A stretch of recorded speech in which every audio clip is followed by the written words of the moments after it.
Okay, so just took the exhaust over to have it done, and the muffler shop couldn't modify the exhaust to get it to fit. However, the dude said that since I've had so much trouble with the exhaust, he would do me a solid and do me a muffler delete and run the tips out the back. So fixing to do the first pull with the muffler delete. It does have the resonator still on it, and it's no cats.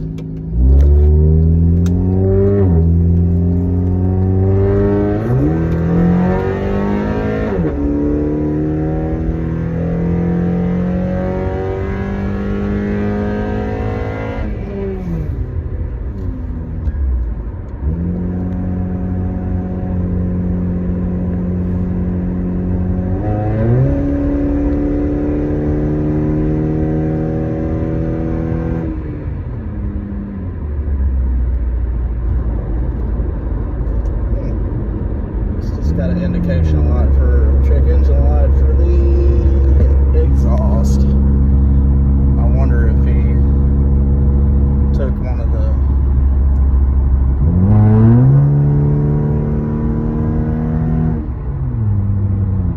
O2 sensors loose, probably.